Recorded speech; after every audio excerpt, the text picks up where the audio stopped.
Good morning. कैसे हो आप सब लोग। आज तो संडे है और आज लॉकडाउन है अपने पूरे यूपी में, लेकिन आधार स्कूल यानी कि अपना स्कूल बच्चों आधार चिल्ड्रन एकेडमी के इस डिजिटल प्लेटफॉर्म में आपका वेलकम है। आपको अपनी स्टडी कंटिन्यू रखना है, कुछ बाकी चीज़ें कंटिन्यू रहें या ना रहें। तो चलिए, आज का जो ये वीडियो है ये है क्लास 8th के लिए और सब्जेक्ट होगा आपका इंग्लिश रीडर, या जो आपके पास इंग्लिश की टेक्स्ट बुक है ना, स्मार्ट इंग्लिश। तो आपको स्मार्ट इंग्लिश अपनी फर्स्ट पोएम ओपन कर लेनी है, उसकी वर्ड मीनिंग करेंगे, एक्सरसाइज भी करेंगे। बट बच्चों हो सकता है कुछ स्टूडेंट्स ने वर्ड मीनिंग कंप्लीट भी कर लिया है। कैसे कर लिया है? क्योंकि जब स्कूल ओपन था तो क्लासरूम में सर ने आपको वर्ड मीनिंग करवा दी थी, है ना। तो नो प्रॉब्लम बच्चों, आप उनको राइट रहने दो। जो इसमें वर्ड मीनिंग है आप इनको भी राइट कर लेना, अगर जो मीनिंग मैच करे उसको राइट मत करना, है ना। और इसके बाद हम इसके एक्सरसाइज भी करेंगे, जो भी इसके मल्टीपल चॉइस क्वेश्चन हैं या जो क्वेश्चन आंसर्स हैं। ओके बच्चों, रेडी हो गए आप लोग? तो चलिए स्टार्ट करते हैं। मीनिंग आइल मीन्स होता है बच्चों कस्ट, सेज झाड़ी के लिए कहते हैं, विदर्ड मुरझाना, हैगर्ड अस्त व्यस्त, यानी कि कोई प्रॉपर सिचुएशन में ना हो उसको हम लोग अस्त व्यस्त बोलते हैं। वो भी गॉन तकलीफ या कष्ट के लिए कहा जाता है, एंग्विश चिंता, मीड्स घास का मैदान, एंड मॉइस्ट नमी के लिए बोलते हैं। ओके बच्चों, नेक्स्ट देखिए, पेसिंग तेज चलने वाला। आपको वीडियो को रोक लेना है, पॉज कर लेना है और आराम से मीनिंग राइट करना है। पेसिंग तेज चलने वाला, पेस से बना हुआ वर्ड है बच्चों। पेस जानते हैं ना, स्पीड, गति। स्टीड सवारी, रेलिश स्वादिष्ट, मीठा के लिए भी हम लोग यूज़ करते हैं। स्ट्रेंज अनकॉमन जिसको बोलते हैं, स्ट्रेंज मतलब अनकॉमन, विचित्र। एल्फिन ग्रॉट रहस्यमयी गुफा। लल लोरी सुनाना। आपको लोरी सुनाती थी मम्मी जब आप बचपन में थे? अरे अच्छे बच्चे रहे होंगे तब सुनाएंगी ना।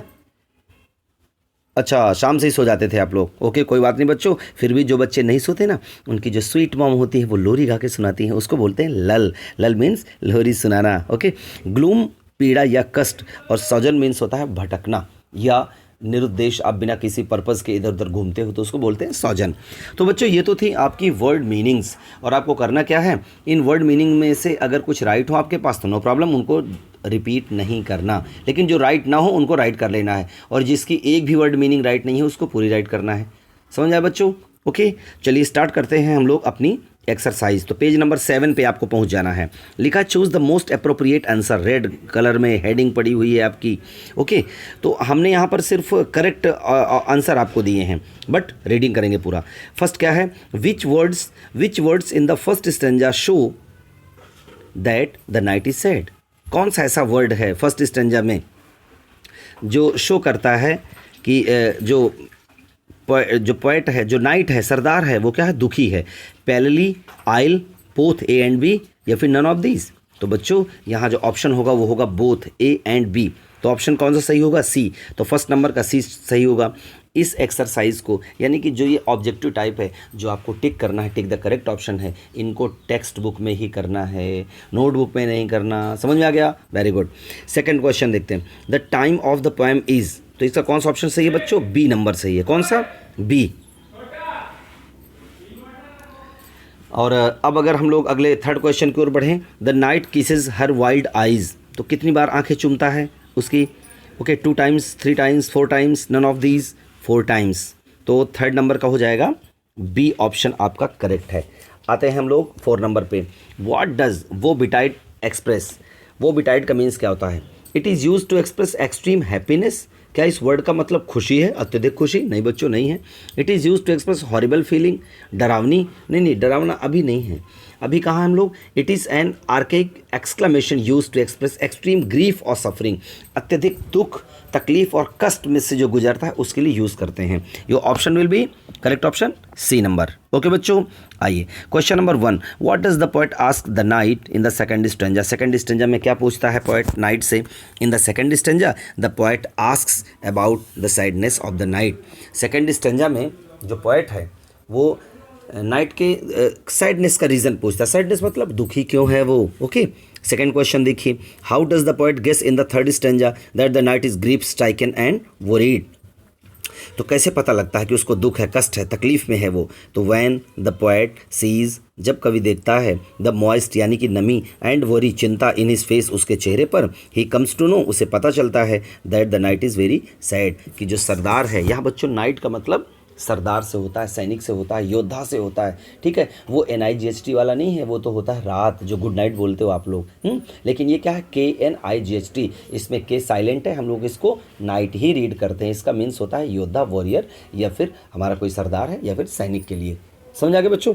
चलिए question number 3, who speaks in the fourth stanza, who speaks in the fourth stanza and about हुम। अब फोर्थ स्टैंजा में कौन बोलता है, किसके बारे में बोलता है, हमको ये देखना है। तो फोर्थ स्टैंजा जब आप देखेंगे तो आपको पता लग जाएगा कि द नाइट स्पीक्स, कौन, सरदार बोलता है, इन द फोर्थ स्टैंजा, चौथे स्टैंजा में, and he speaks about a beautiful women. और किसके बारे में बोलता है, वो एक ब्यूटीफुल वुमेन के बारे में बोलता है, एक सुंदर स्त्री के बारे में बोलता है। समझ में आ गया बच्चों। चलिए question number 4, how does the night describe the beauty of the lady whom he met। कैसे उसकी सुंदरता को डिस्क्राइब करता है। The knight says that she was very beautiful. Knight, सरदार कहता है कि वह बहुत सुंदर थी। हर हेयर वॉज लॉन्ग, उसके बाल लंबे थे। And her foot was very soft, और उसके जो पैर थे बड़े मुलायम थे। कुछ इस तरह से उसकी ब्यूटी, उसकी सुंदरता को एक्सप्लेन करता है, डिस्क्राइब करता है। कौन बच्चों, जो नाइट यानी कि सरदार होता है हमारा। She was like a fairy's child, और वो ये भी कहता है कि वो स्त्री कैसी थी, वो लेडी कैसी थी, जैसे कि परियों की बच्ची होती है, जैसे कोई परी की बच्ची हो। तो इस तरह से उसकी ब्यूटी को एक्सप्लेन करता है। क्वेश्चन नंबर नेक्स्ट देखिए, 5 number question, why did the night make a garland, bracelet and fragrant zone. अब आया कि नाइट जो सरदार होता है उसने क्यों बनाया। गार्लैंड मतलब जानते हैं फूलों की माला, ब्रेसलेट मतलब कंगन, और फ्रेग्रेंट जोन का मतलब होता है कमर में बांधने वाली करधनी। ये सब फूलों से बनाता है। क्यों बनाता है बच्चों, पता है आपको? वो इसलिए बनाता है, देखिए आंसर में, as the knight fell in love, क्योंकि सरदार को उस स्त्री से प्रेम हो गया, विद द लेडी। यहाँ पर द 2 बार रिपीट हो गया बच्चों, इसको एक बार ही लिखना है हमको, ठीक है। As the knight fell in love with the lady so he made garland, इसलिए उसने garland, bracelet and fragrant zone बना दिया उसके लिए, है ना। करधनी बना दी, फूलों की माला बना दी उसके हेड के लिए, सिर के लिए, और इसके बाद उसके कलाई के लिए ब्रेसलेट यानी कि कंगन भी बना दिए। अब सबसे इंपॉर्टेंट क्वेश्चन है बच्चों 6 नंबर, क्वेश्चन को अच्छे से पढ़ना है। Did the lady also love the night, क्या वो स्त्री भी उस सरदार से प्रेम करती थी।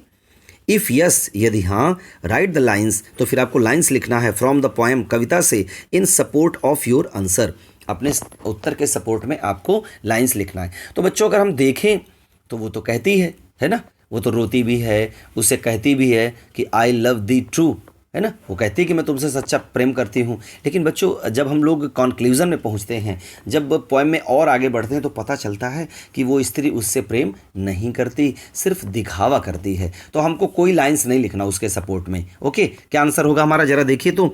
The lady did not love the knight but she pretended to love him. जो स्त्री होती है वो सरदार से प्रेम नहीं करती, लेकिन क्या करती थी, वो उससे प्यार करने का बहाना, दिखावा, प्रिटेंड मतलब दिखावा, बहाना करना किसी चीज़ का, कि आप वैसे नहीं हो लेकिन आप वैसा दिखाते हो, है ना। तो क्या था, but she pretended to love him, लेकिन वो उससे प्यार करने का बहाना करती है, दिखावा करती है। समझ आ गई बच्चों बात? Very good. चलिए नेक्स्ट क्वेश्चन की ओर मूव करते हैं। What did the knight do to repay her love. और जब नाइट सरदार को अच्छा लगा तो उसने क्या किया, देखिए, the night kissed her eyes, repay मतलब चुकाना, क्योंकि उस स्त्री ने क्या किया था बच्चों, अपनी एल्फिन ग्रॉट में ले गई थी, रहस्यमयी गुफा में ले गई थी, वहाँ उसने उसको फल खिलाए, है ना। इसके बाद फल खिलाने के बाद उसको लोरी सुनाई, लेकिन उसके पहले जब वो रोने लगी तो सरदार ने क्या किया कि she kisses her wild eyes 4, 4 बार उसकी आंखों को चूमता है। तो the night kissed her eyes 4 times and assured him for real love. Assure मतलब विश्वास दिलाना, तो अस्योर्ड सेकेंड फॉर्म है विश्वास दिलाया। क्या, सरदार ने उसको सच्चे प्रेम का विश्वास दिलाया। What did the night dream on the cold hill side? Cold hill side में सरदार ने क्या स्वप्न देखा, उस ठंडी पहाड़ी की तरफ क्या स्वप्न देखा। द नाइट ड्रीम्ड, बच्चों ये जो ड्रीम्ड वर्ड है इसको आपको बहुत अच्छे समझना है।